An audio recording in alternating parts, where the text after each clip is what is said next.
Hello and welcome, I'm Guhl, and this is part 1 of 2 of the Completionist cat for Stardew Valley. I really quite like Stardew Valley, and it was one of the first games I played when I first started gaming all the way back around 2016. Despite that, I've played mostly casually and I've never really pursued getting all the achievements. That changes today though, as in this video I'm going to get all Stardew Valley achievements in a single playthrough. I'm aware there is a JojaMart membership achievement, but I've already gotten that one on a separate playthrough prior. Still, quite the undertaking for me, but let's get into it and hope not to regret it. I look forward to my possibly 200-hour playthrough. Foreshadowing, I sure hope not.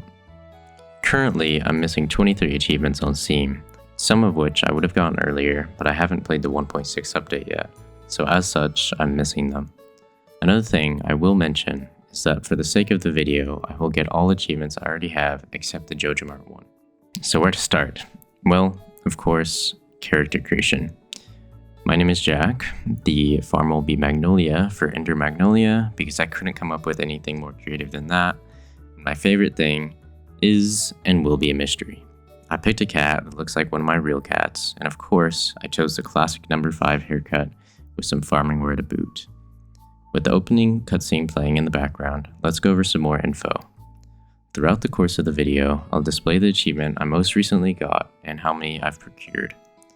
At first, I'll go over most of what I'm doing in these earlier seasons, but don't be surprised if I'm skipping over whole seasons later in part 2 of the series, just so that I can catch a random fish or something along those lines. Also, keep in mind that I'm not an awesome Stardew Valley player, so don't expect this to be a guide to efficient playing or something along those lines. I'll be going through this game at my own pace, which does include some speed, but not on the level of a pro. Now let's begin. It's been a while since I've played, so it takes a minute for me to get my bearings, but I plant my parsnips and clear some of the surrounding area. I head to town, meet some people, and realize that things are really rather expensive, but I still cough up the money I need for the community center crops. I talk to Haley and find out she still really is not at all that nice, and I receive some unexpected shade from Jody. I head back home and plant the seeds I've procured and then get insane luck on my first night by getting a fairy. I didn't even know this was possible, but this really springboarded my early game with an extra 1200-ish gold. The next day is a bit more of the same, except I head to the beach to get the fishing rod and promptly decide to fish for 6 hours. The day after that, I did the same, but whilst I was waiting on Leah so that I could give her some seaweed she wanted, I got my first achievement, Fisherman. See, maybe this won't be so bad, you know? Fishing just really cannot be beat in early game. I also like to knock out my fishing for the community center as early into the season as possible, so I'm not thinking about it later.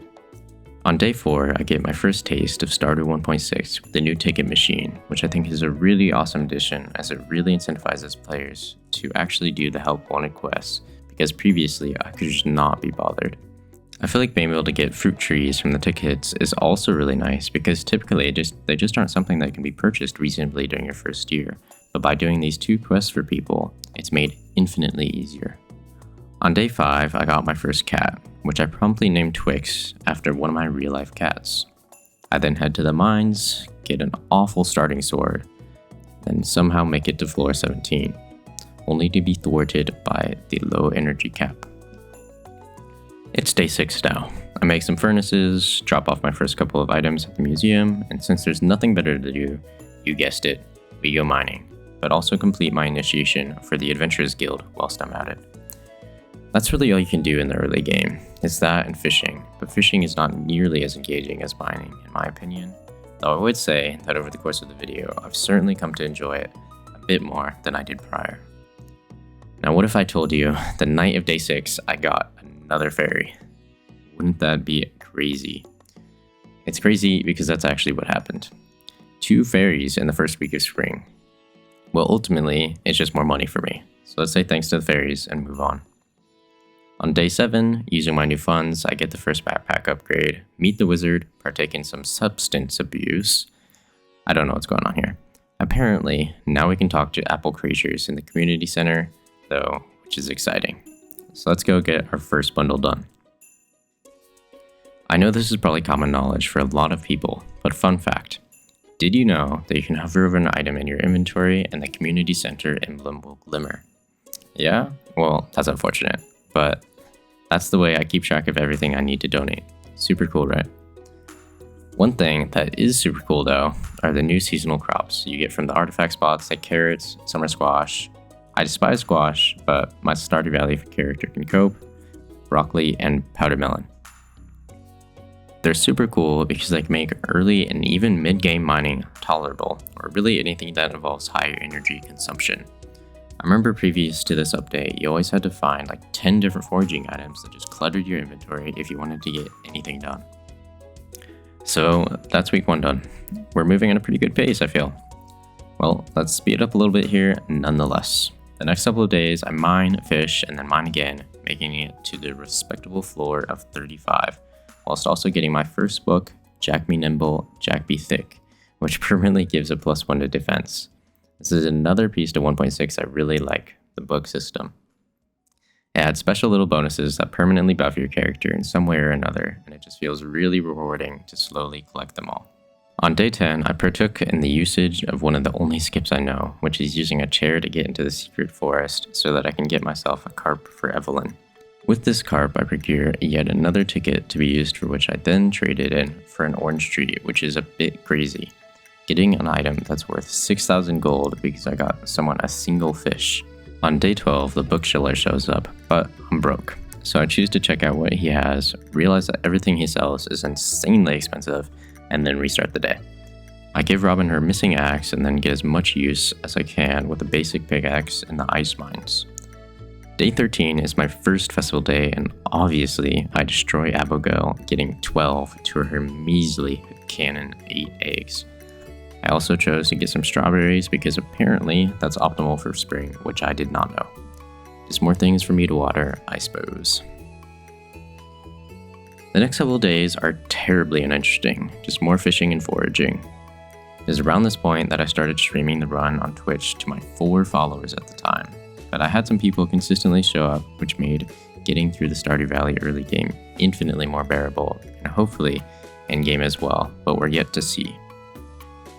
Something exciting happens on the 16th though, which is that I got the Mother Catch achievement, which means I had caught 100 fish at that point, with my number 100 being a super lucky carp. Hooray. Let's move on. On day 17, we get another achievement, Greenhorn, which you get for having sold a collective 15,000 gold worth of items. I finally got my upgraded pickaxe, which means I can now delve into the mines with more ease, especially since I picked up the wooden mallet on some earlier floors, which was really strong. I've now made it all the way to floor 50. Day 18 was one of mining and new book collecting, the Monster Compendium, whilst day 19 was one of chores. I got some geos broken, donated some items, and got the Dwarvish Translation Guide. One thing I will say though, is that although you get quite good items out of mystery boxes, does anyone feel like they're a bit out of place? I certainly do, because whenever I think of mystery boxes, I just think of those Minecraft YouTubers back in 2015. It's day 20. Let's do some fishing, because I'm getting my pickaxe upgraded again. Day 21. With my new pickaxe in hand, I make it all the way to floor 85. Impressive, right? That was like 20 floors in a single day. More mining was done on day 22, but I got my new mainstay weapon until my eventual collection of the Galaxy Sword, the Obsidian Edge, as well as a lovely bridal veil. Gus looks out for my best man Linus, and then all of a sudden, I finished the collection at 12:50 AM, the Furnace Room. This will let those apples from earlier fix up the minecarts and let me travel around with much more ease. I also got level 5 fishing and combat. How terribly exciting. Dimitri shows up with a proposition on whether I'd like a cave of fruit bats or mushrooms. I ultimately chose mushrooms here because I was under the impression that since I have to get fruit trees eventually to more easily get perfection, I should do the mushroom cave because mushrooms are a bit more of an inconsistent resource. I do an awful lot more mining on day 23 and get my first star drop, located on floor 100 of the mines. Ultimately, a very welcome boon. I then subsequently get through 10 more floors to get the space boots, which I've always thought are just really one of the nicer pair of boots in this game. And of course, I'm still riding the nostalgia of them previously being the best boots in the game. On the 24th, I can't do anything but go to the flower dance, so I do so. I feel like ultimately it feels a bit cultish, no? There's certainly more to it than just a random forest dance. It's day 25. Let's donate some more things. The last 3 days of spring don't really amount to much. All I do is get some mining done, sell some things, obviously some end of the season fishing with my new lovely fiberglass fishing rod, and make some crab pots. Other than that, I get some sprinklers, which admittedly shouldn't have taken me so long to do, but at least I don't have to spend 3 minutes watering my crops every morning. I think watering crops and looking after animals are probably my least favorite aspects of Stardew Valley early game, but everything else certainly outweighs those moments, fortunately. And with that, we're on to summer. So let's take point here and see how far we've come in just those short 28 days. So 3 achievements, 2 books acquired, the individual compendiums slowly filling up, the furnace room of the community center completed, and a skill average of 5.6. So ultimately, not terribly impressive, but a lot of the initial setup completed for me to get started on getting all the achievements at a much quicker pace now. So let's get into this lovely season, and we'll start with buying some seeds. I'm sure to purchase about 10 of each now and then when I have the money for the polyculture achievement. But for now, since I'm broke, I'll have to make do with missing out on a couple of them. The rest of the day is spent doing more farming setup and some new summer fishing. I didn't even know the Dorado fish was in the game. It's a really nice treat seeing all these new parts to the last couple of updates, because even now, my typical just vanilla gameplay feels fresh to some level when I'm encountering these new items, fish, or whatever it may be.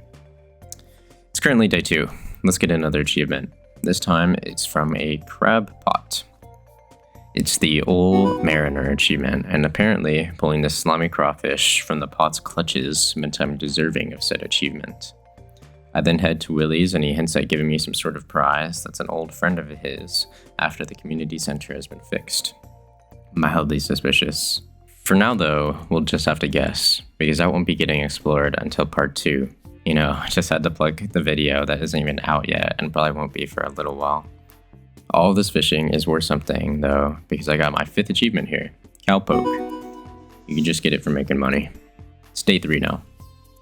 I do a bit of mining, talk to my lovely friend Linus, do a quest for Robin, fix the bridge on the beach, talk to the Pelican Town citizens, and finally make some tappers for the community center items. Day 4 was sweet and simple. I got some copper and finally got a tool upgrade for something that wasn't a pickaxe, but still included axe in it. Getting really adventurous here with my tool upgrades. On day 5, I did some more angling. I have to look up some extra vocabulary words to keep the script interesting, unfortunately. Day 6, I did some really exciting stuff on this day. Just kidding, it's for spelunking as well as some hewing.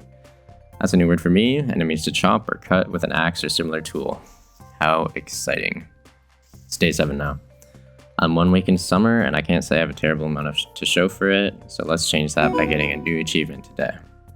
I finally bite the bullet and get to floor 120 of the mines, which I had been avoiding doing till now, because apparently that increases the difficulty of the mines by a non-significant amount. But guess what?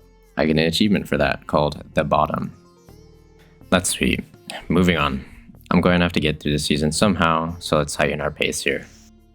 Day 8 was one of horticulture and farm development. I already knew that one.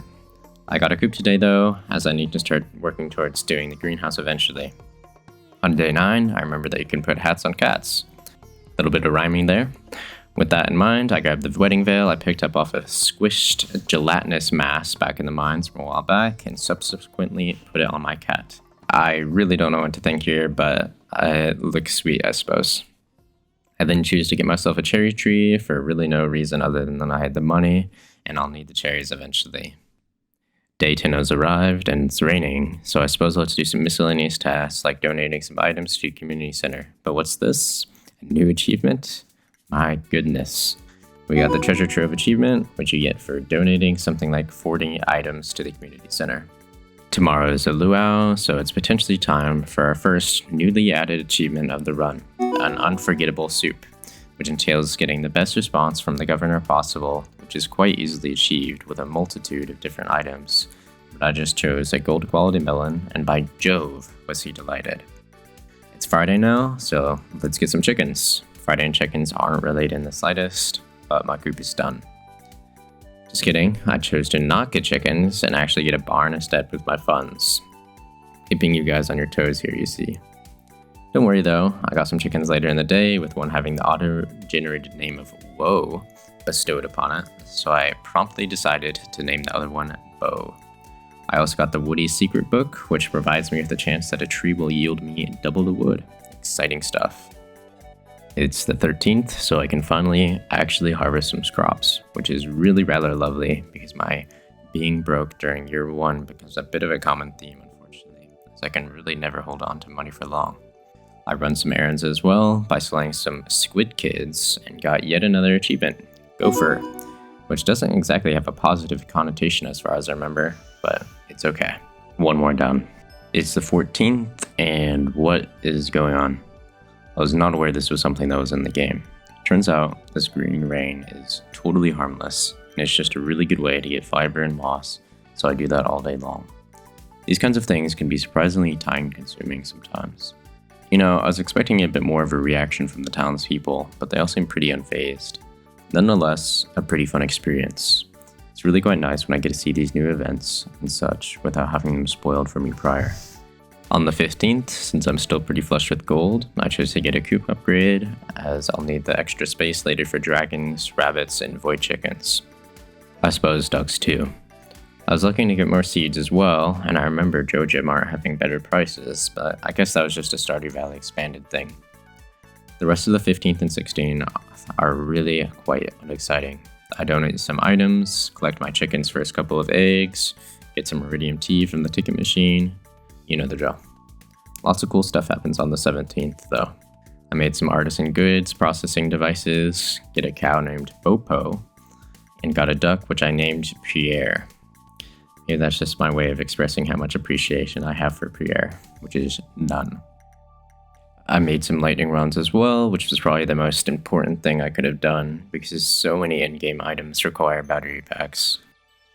I also got a silo, finally, which means that I can also feed my animals, which I suppose is important as well. Kind of. On day 18, I hurt Penny's feelings unintentionally, but I will admit that I was just answering honestly. This cutscene became quite the topic of discussion on my stream for the next 30 minutes though, which was a nice change of pace, differing opinions or not. The rest of the day was spent prospecting for some iron, which I was able to acquire, so I suppose it's not really prospecting anymore at that point. But here's another thing I'd like to mention. The new mine layouts are such a nice addition. Previously I'd gotten to the point where I'd essentially had each one memorized, but now I'm usually pleasantly surprised with new content every time I go mining. Moving on. I did absolutely nothing of interest on day 19. Day 20 though was a bit more interesting, as it was my first experience with one of the new fishing mini festivals, which are actually another really lovely addition, as it really incentivizes players to get out there and do some fishing, as it's really typically not something that's all that exciting to engage with, but having some small extra rewards really sometimes will push players to actually do it. I got a new achievement though. I bet that was unexpected. It was DIY, which I received when making the new deluxe bait. I then continued to participate in the festival for its second day, so that's how day 21 went. Please forgive the bucket hat, I know it looks bad. It's day 22, so let's get those extra 5 seeds I said I needed for every crop, do some lovely community center stuff, and then mine. It seems I do a lot of mining. Day 23 though, I didn't mine that day, or did I? Seems like I was fishing here till 12. Just kidding, I'm mining again. On day 24, I tended the farm and worked on making a tapper farm, as I'll need a huge amount of catch later down the line for my iridium wine empire. Day 25 has arrived, and I promptly get threatened by Demetrius regarding his special little girl, which is a little interesting, but nonetheless, I can look past him being overprotective and give him the melon he wanted anyways. Summer is wrapping up with day 26, and I realized I planted the wrong trees on the Tapper farm, so I changed that up. I head into town and get an Abigail cutscene where she's playing Journey of the Prairie King, where you get to admire how, despite being bad, the effort to make NPC AI for the single cutscene as well as having it set up as 2-player is a little crazy. I don't interact with Abigail much, but is this something that's revisited later? If not, then that's a little insane. Nonetheless, I leave her alone and get myself a pomegranate sapling, just in time for it to be ready in late fall. I also decided to get some summer backup seeds in case I ever needed them later out of season. Day 27 is another day of harvesting, and I also get another book, the Price Catalog. Though something that I did notice with that is that the UI doesn't always adjust to the new edition, as oftentimes the gold is clipping out of the interface for an item. This is fixed in a recent update, I believe. On day 28, I couldn't be bothered to go to the Moonlight Jellies Festival, and I decided to sleep at the late hour of around 8:30 a.m. I know the Moonlight Jelly Festival can be pretty cool, but I was kind of over summer at that point, and I wasn't about to wait 15 minutes for a cutscene I've seen 10 times. I've now reached fall, my favorite season in real life and in game. Let's get started. I began by collecting some of my newly available fruits, and then I went to get my seeds for the season. I once again tried to make sure I was getting around 20 of each so that I could finish up the polyculture achievement. Money is still scarce though, so I had to save up for the rest for later. I do some extra upgrading my farm and work into the late hours of fall 1 to plant all my seeds. It's day 2, which means that the special orders board has now been created, which means just more things for me to ultimately participate in. From then on, I'll try to complete as many of the requests as possible, as usually they provide me with decent boons to my progression. On my way over, I give an orange to Jas. She had the gall to laugh at me afterwards. I'm hurt. I don't really have the capability to get 100 bones right now, nor do I really want to, and I've heard that the prismatic jelly order is quite important, so I promptly took that one. So off we go to the mines to track down the elusive prismatic slime.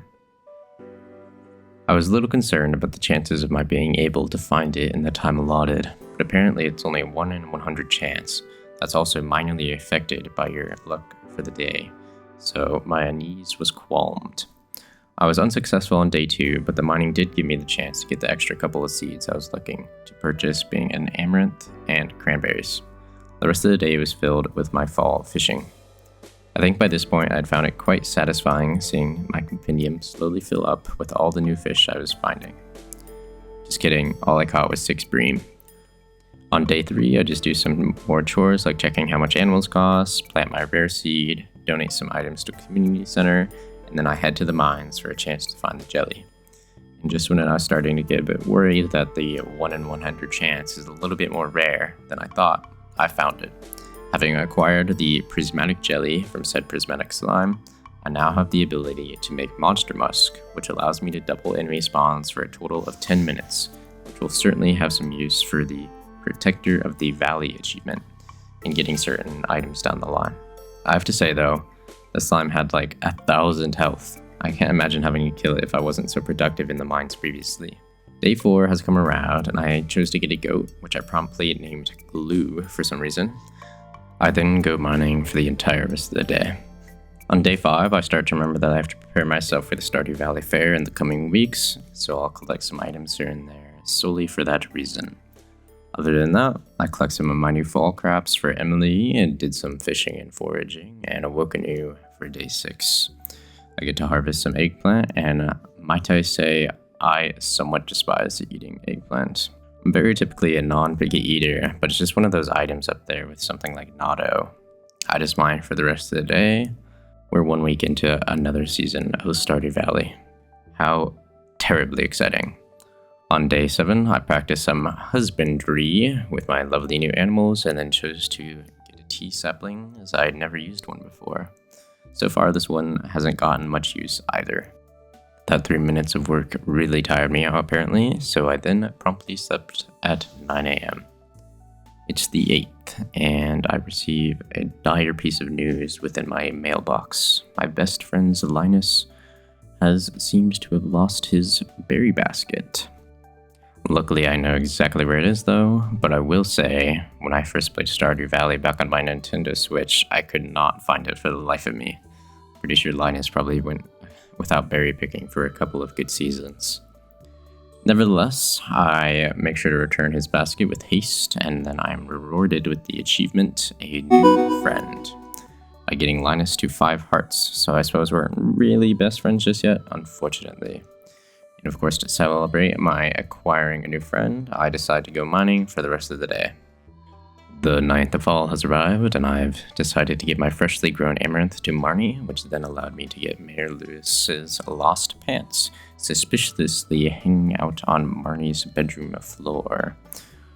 I also chose to pick up another order today as well, which asked me to collect 100 cranberries. I finished a bundle and then mined for the rest of the day. Not a whole lot of intrigue to be had here. A lot of these fall days follow the same pattern. Tend to the animals, collect some crops, and then do some miscellaneous tasks. On fall 10, I finally bit the bullet and decided to inquire about getting my first house upgrade with Robin. And since I'm the only person that ever commissions work from her, she quickly agrees. Having endured that hard work, I felt terribly exhausted and slept early to arrive at day 11 of fall. My tapper farm starts to produce its first bit of goods, which is lovely, and then once again, just feeling absolutely exhausted, I move on to day 12 and get farming level 10, where I chose tiller for now, since most of my funds are coming from horticulture. I think it's rather fitting that I get max level in farming in a farming game. This also provides me with yet another achievement, Singular Talent it was. On the 12th, I received my first duck feather, and one thing I will mention is that I do make a habit of going to the traveling cart when it's available, but I don't purchase much because I'm under the impression that I'll have to get every single item on that list eventually anyways. Once again, feeling mildly impatient, I just sleep and awake anew for day 13, where I'm graced by another new lovely achievement. Moving up. Having an upgraded house provides me with a world of new opportunities, but the main use of the new house for me is so that I can get the community center bundles done.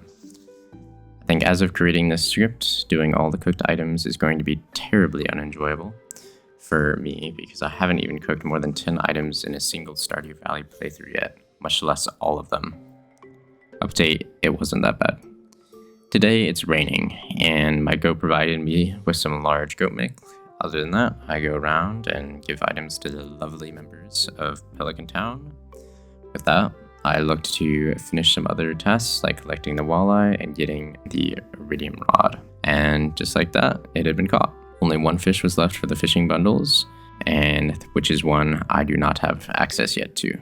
The 14th has arrived and the majority of the pumpkins are grown, which I promptly sell in order to make sure that I get to the desert as soon as possible, as well as making it possible to complete the greenhouse collection. Other than that, I spent some time on the invaluable Stardew Valley wiki in order to calculate what the best setup for the fair that I could create would be. The formula seems a little bit over the top, but in general, you get bonuses for having items for different skill groups and on rarity.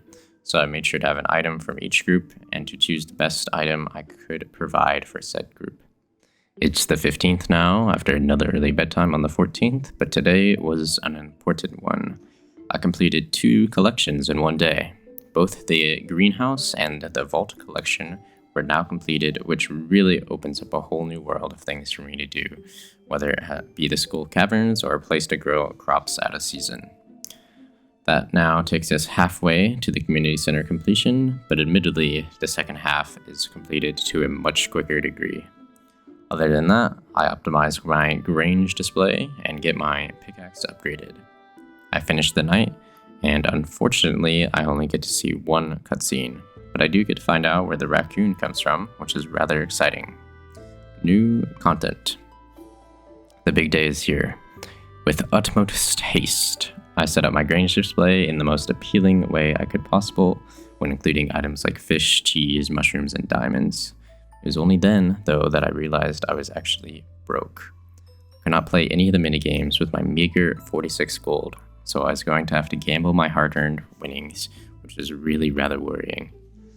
Nonetheless, my fears were tempered seconds later with my first place prize of a 1,000 star tokens and a rating of 109, which is quite good considering when you need a rating of 90 to get first place. I'm also awarded with another one of the new achievements, Blue Ribbon, which of course means I got first place. I now have 13 of the 49 achievements needed for perfection, only about 25% of the way there. That's rather frightening, but let's move on. Let's go gambling. I'm sure many of you already know this, but always bet on green. It's a 75% chance to win on green, and obviously a 25% chance to win on orange. So let's see how this goes. I played it safe and only chose to cough up 750 star tokens in case something went wrong. Well, something did go wrong, and I lost on my first try. Well, now I'm down to 250 star tokens, so let's try my odds here. In order to get 2,000 star tokens, I need to win 3 times consecutively, which is subsequently a 42.19% chance, I'm pretty sure, which certainly isn't lovely. I still get it though, and since I was feeling myself, I got an extra 100 star tokens to turn that 42.19% chance to a 31.64% chance. Let's say I have my lucky moments, but even so, that was rather nerve-wracking. Gambling is not something I wish to engage with in the future.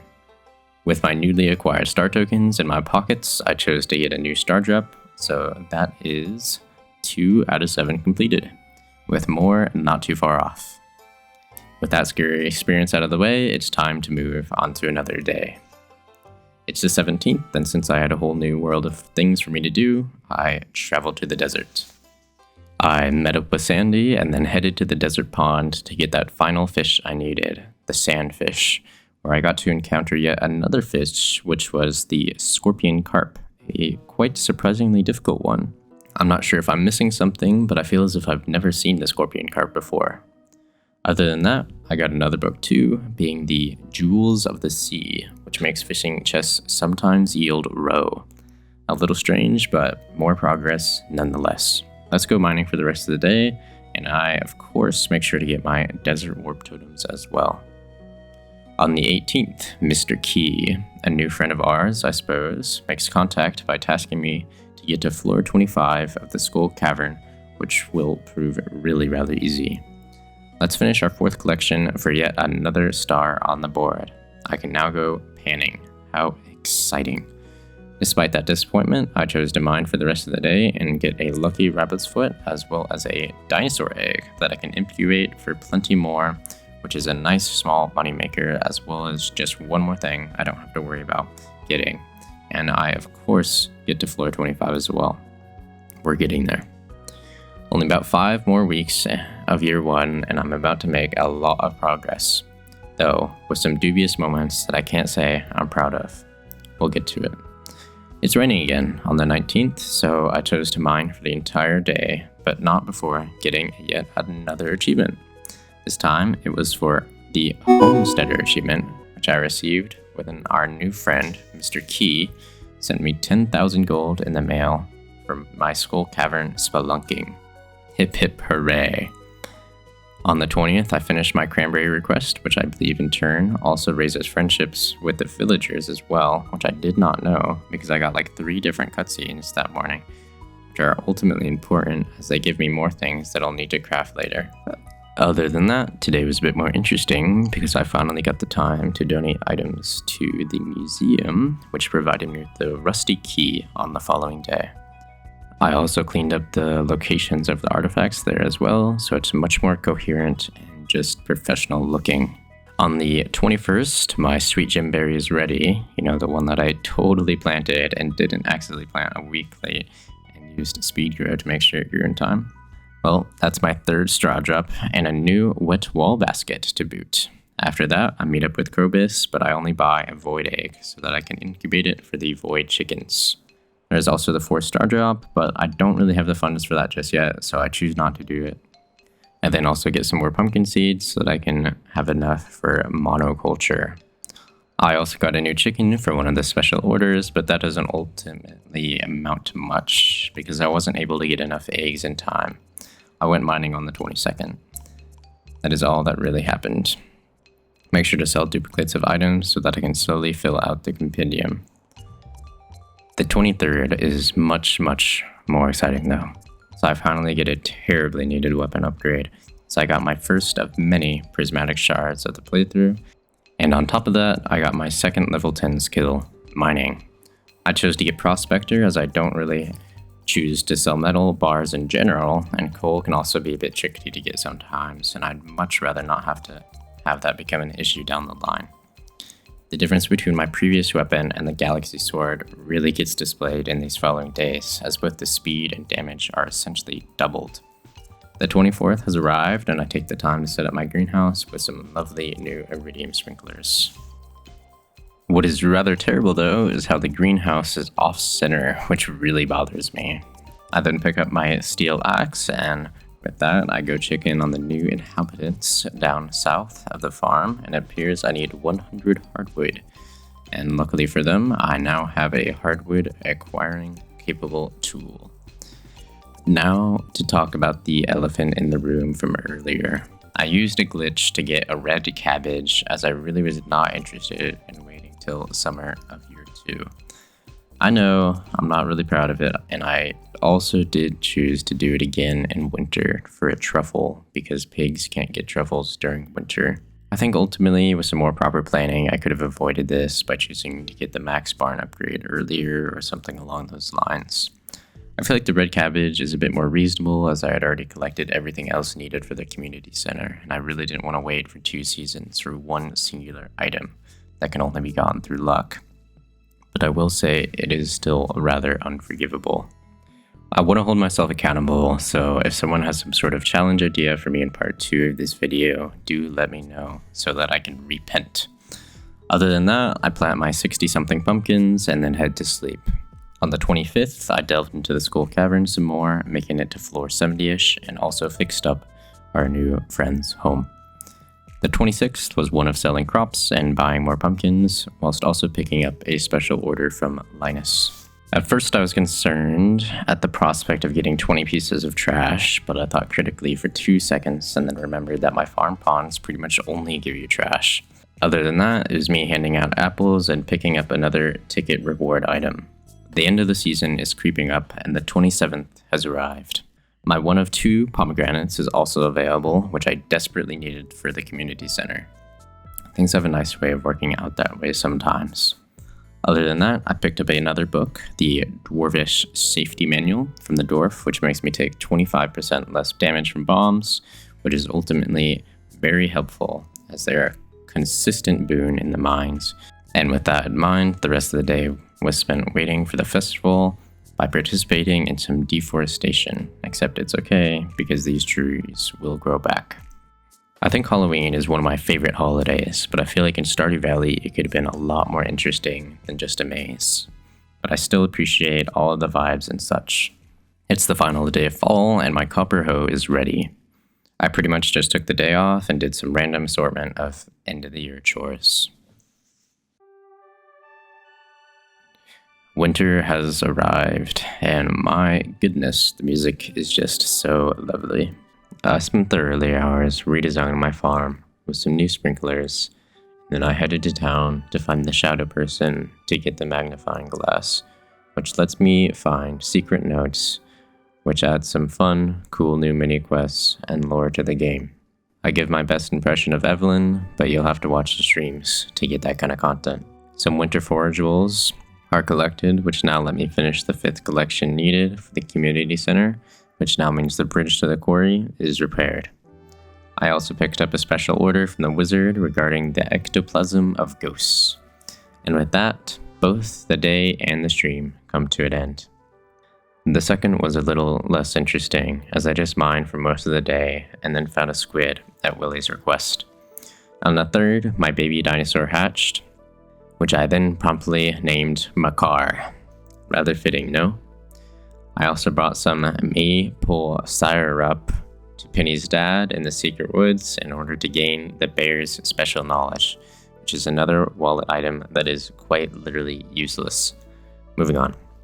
I mined for the rest of the day and got myself ended on floor 51, but I didn't really lose much considering the fact that I could have lost a prismatic shard in the ectoplasm for the wizard. On the 4th, I got toe. I don't even know at this point. My new sheep, and then my truffle as well through said previous means using item IDs. Yes, I know it's bad, but this doesn't happen again, even all the way to full perfection.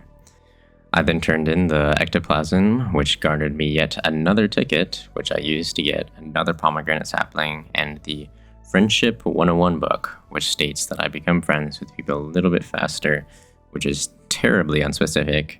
So for our sakes, I've garnered the actual percentage, which is 10% and not just a little bit faster. I spent the rest of the day donating some lovely new artifacts for the museum, including my extra prismatic shard. On the 5th, I mined and got combat level 10, where I chose brute as 15% extra damage sounds really rather significant, and defender is like one hit from a single slime, which is pretty much nothing. The 6th was much more exciting though, because this was the day that I finally finished the community center. I know that at the end, it got to be a bit dishonorable, which certainly wasn't sweet, but I will say, outside of that, I am proud of the speed that I was able to complete the collections, as typically it isn't until late year 2 that I would finish it, and it wouldn't be because of some red cabbage or truffle. With that said, it's only up from here, as I've already gotten quite low. The Junimos say goodbye, and I get to preview my lovely new completed community center. Still high on that joy, I chose to do some chores for the rest of the day, which included collecting some loved items for NPCs, as that's something I quite typically neglect till the much later years, but I felt that this time, since I need all the recipes they give me, and seeing the new cutscenes that comes with that sounded nice, I decided to get a much earlier head start. I was also feeling a bit inspired, seeing that I got a ridiculous amount of friendship from finishing the community center. On the 7th, I'm bombarded with not one, but 2 new achievements. One being Local Legend for finishing the community center, obviously, as well as Clicks, since I had gotten 5 hearts with 4 different people by this point, which certainly isn't a lot, but it sure is something. And just for good measure, let's tack on one more achievement, Jojiko Member of the Year, seeing as I had already gotten that one. Other than that, I finished the request for people and head to the community center to watch Morris get himself folded. I spent the rest of the day handing out gifts and then did another one of my award-winning interpretations of Evelyn as she gave me her cookie recipe. I also chose to get a new bobber style that looks like a cat, and I'm kind of curious how you acquire new ones. Is it level based? I'm not sure. Clint also keeps losing, and just like that, it's the 8th, and my friendship levels are quickly increasing with the town people. I'd intended to go to the desert today, but it turns out that today is the ice fishing festival, so I suppose that takes precedence, and funnily enough, just by talking to people, I get yet another achievement, networking, which is acquired after reaching a 5-heart friend level with 10 people. And of course, I win the festival with ease as well. I bet you can guess what I did on the 9th though. That's right, I mined all day long, and with that, I had enough iridium as well as money to reasonably choose to get the iridium pickaxe on the 10th. My void chicken also finally hatched, so now we can welcome Sebastian to the coop. I also picked up a new special order from the board, and I got to see a preview of the device that will be taking me to part 2 of this video, whilst also giving my best Willy impersonation. With that done, it's on to some more farm-based chores, and we move on to the 11th. I just collected some more hardwood for the Willy's boat, and did some crafting. I then finally got the Krobus star drop, which brings us up to 4 out of 7 of them collected. Lovely jubbly. I also tried my hand at some Junimo cart, which did not go as well as I would have hoped, but I can take some solace in the fact that I won't have to interact with that for really quite a while. After that gaming within a game, I head to the mountains, and by chance, I start the wizard's quest line regarding his ex-wife and some magic ink. So now I'm tasked to talk to Krobus once again for the 2nd time today in order to get some much needed information. The 12th has arrived, and I collect some more hardwood and then head into the deeper sewers for the Dark Talisman, which now means I can head to the Witch's Hut in order to finish the quest line. But ultimately, I don't really need anything here, as they all have quite evil uses. I then return to the wizard to give him his magical ink, which allows me to purchase things from his shop, which ends up being certainly quite a little disheartening once I realize that I'll probably need around 25 million gold over the course of this playthrough. I also changed up the hairstyle, but that got pretty uncanny pretty quickly, so I changed it back a little while later. On the 13th, there's another fishing contest, except this time it's at the beach and it's for squid. There's the fishing sisters here again as well, and originally I was under the impression that they were a Shining reference, but recently I was watching a Pokemon video. I saw two sisters fishing in that game, so perhaps they're an homage to that. If you know, just let me know in the comments. Nonetheless, you can see where this is going. I fished for the rest of the day, and then on the 14th, I chose to change back my hair. I gotta say though, the rewards you get from these are all pretty cool, and oftentimes I'm getting new items I haven't used or seen before, as well as getting rewarded with the Art of Crabbing book and a squid hat to boot. The 15th has arrived, and I started as any other, picking up some crops from the greenhouse, dealing with the animals, and then heading to the desert to do some mining. Exciting. Except today, I had forgotten that the night market was happening, so I make sure to go down and check out that. I take the time to chat with the locals and then head to the mermaid show, which is always a lovely experience, and then put in the secret passcode for the pearl as well. There's some fish here, as I'll ultimately end up needing to catch them as well on the submarine, as they can't be caught anywhere else. On the 16th, I chose to go mining as it is a high luck day, and one thing I keep on getting is the slime eggs, and I know you can use them in a slime hutch, but is there any use for that? I feel like if you want to kill slimes, just do it in the mines, or is there some other sort of use to it? Other than that, this day was a really rather tragic one, as I had made it to floor 97 and picked up a secret note. And I know in order to get the iridium snake milk from Mr. Key, you need to get to floor 100, but what I didn't know was that you needed to read a note. So you can imagine what happens next when I'm utterly dismayed to find nothing on floor 100, except a chest with some artifact troves in it. I then chose to go to the next floor and end up reading the note that says someone is waiting for me on floor 100. How lovely. The 17th was a bit more mining and then fishing up the last couple of fish I needed from the submarine as well, and that's all what happened before the 18th. I received some news in the mail that my Feast of the Winter Star secret friend is Penny, which is really rather easy as I already have hundreds of items that she loves. Now, let's be productive. As far as I know, I'm really close to fishing level 10, so let's go get a couple of legendary fish today. Believe it or not, I've never actually caught any of them before, so I was curious on how that was going to go. I take the time to do some gifting stops, and then I head to the sewers for my first fish, the mutant carp, but not before I encounter some race-on-race crime between the dwarf and Krobus. As for the actual fish, it was really rather easy. No challenge here, so let's move on to the next fish on my list, the glacier fish, which certainly gave me quite a bit more trouble and caused me to fail once and nearly twice. This is where I start actually having some more fun and appreciation for fishing, as it's really nice catching these more rare and difficult fish. The rest of the day was spent dealing with some requests and doing some cave fishing, which is another thing I've never really done as well, which led me to encounter the last jelly I needed for the smoker, as well as some other fish I'd never seen before. All of this lovely angling led me to get level 10 fishing, where I promptly chose angler for the extra sell price on fish. The 19th has arrived, so I chose to get the smoker recipe and some other minute tasks done, like donating some things to the museum. On the 20th, I decided to try my hand at another supposedly difficult fish, the lava eel, but in reality, showed some resistance at first before giving up shortly after and falling into my clutches. Now let's use those floor 100 treasure troves in order to get a really important item, the ancient seed, as well as the treasure appraisal guidebook. I was getting a little worried that I wasn't going to get an ancient seed anytime soon, as they can be mildly rare, but that didn't turn out to be the case here, fortunately. The book, on the other hand, triples the sale price of artifacts, which is really nice. Now, with much haste, I donate the rest of my new artifacts, as well as the ancient seed, in order to get one seed packet I need for my greenhouse. Finally, my ancient fruit wine empire can begin. There's only 1 week left of this year, and I suppose of this video as well. So let's finish as strong as we can, starting with getting some special orders almost done for Robin and Pierre. The 22nd is mildly more interesting though, as it includes 3 different bullet points in my notes.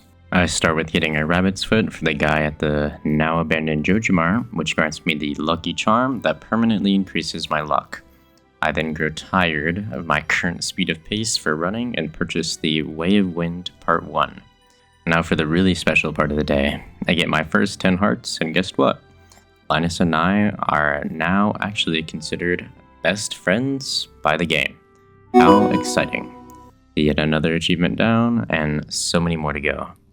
The rest of the day, I decided to do some more gifting as well, and that's about it. Let's move on to the 23rd, where I watch some cutscenes with the villagers, saying now that I'm quickly gaining friendship with pretty much everyone in the village. I then headed to the desert and started work on a wood farm, as I'm quite sure that is something I will need in the future. On the 24th, I mined all day long, and on the 25th, I had intended to do a bit more of the same, but I was interrupted at 9 AM, reminding me that today was the Feast of the Winter Star. I get a lukewarm response from Penny, despite her apparent love for poppies, and then I get to see who my gifter is. Of course, it's Pam. It's what I deserve after my bit of intended future abuse earlier in the season. Other than that, I chatted up with the other villagers and ended up on the 26th. All I did was participate in some deforestation and gifting, which led me to catch a glimpse of Marnie's and Luz's affair. I got level 9 foraging as well, but that's as far as I'll get this year, unfortunately, when it comes to that. I took it easy again on the 27th and just did some more foraging for Robin, so let's move on to the final day of the season, and let's finish strong. I'm greeted by an achievement at my initial rising monoculture, which I got for all of my greenhouse pumpkins, and then yet another achievement, popular, which I received after getting 5 hearts with 20 different people. I think that's the most friendship I've ever had with any of the villagers in this game, even after my 300-something hours. And that's it for year 1. I don't know if I mentioned this enough, but yes, this is a part 1 of 2. The next video will be on Ginger Island and all of that excitement, which I don't have all that much experience with. And obviously there will be the rest of Perfection to contend with as well. So let's recap how far we got here. The amount of money isn't terribly impressive, only standing at around 450,000 gold. 4 out of 5 skills are level 10. With some more proper planning, I probably could have gotten them all to level 10, but let's not dwell on the past. I have 2 people at 10 hearts, with certainly more to come, and everyone else is hovering around reasonably high heart levels. I have 9 12th of the wallet items and 10 out of the 19 of the power books. For the basic compendium, I have shipped 113 of the 155 needed items. For fishing, I'm at 59 of the 72 needed, and the museum collection is at 79 of 95 items needed. As for crafting, I've crafted 24 of the 149 items, and for cooking, I've cooked 2 of the 81 total recipes. That one's going to need some work. With that in mind, the numbers do seem a bit grim, but with proper setup, all of those won't seem too bad, I hope. But one thing is for sure, and that's that this will take a really long time. Now, let's go over what this video is actually about. Achievements. We are now at 22 of 49 achievements needed, with plenty others not too far off either. I'd say that's pretty good for one video, and fitting as it's just under halfway there. And with that little summary out of the way, let me take this opportunity to speak a little bit more candidly here, as the entirety of this video was under a script, and this little bit here will not. I think one thing that was ultimately quite difficult with this video was the quality of the voiceover, as I'm still not super satisfied with how it's been turning out. Obviously, this is only my second video, and there will certainly be many more chances or opportunities to improve on that. But I just can't seem to be satisfied with how it sounds and things along those lines. I think another thing that's worth mentioning about that is that since this entire video is on a script, I kind of found it difficult to find the right inflection in my sentences. So you can see throughout the course, maybe it seems a little inconsistent or possibly just very monotone and lacking the emotion you typically see from a normal speech. I know I've said it multiple times throughout the script, but I still really am rather disappointed in the fact that I used the item IDs just those 2 times. And once again, if you have any ideas on how I could, I guess, repent for that, do let me know. And that's kind of all in relation to the video. Other than that, these last couple of months have been rather difficult as I've just been dealing with school nonsense and haven't really been able to, I suppose, get the social interaction I've been needing. And it's just been a little bit difficult to operate, but hopefully through this video I can ease a little bit of those feelings. Also, as a small YouTuber, I feel like I have some sort of obligation to say this, but if you enjoyed this video, feel free to subscribe and like and tell other people about it if you enjoyed it that much. And with that being said, that will be all for this video. Thank you for watching, thank you for listening, and if you enjoyed, I hope you look forward to later videos, and especially part 2 of the Stardew Valley Completionist cat. And with all that out of the way, I am Guhl, and take care of yourself.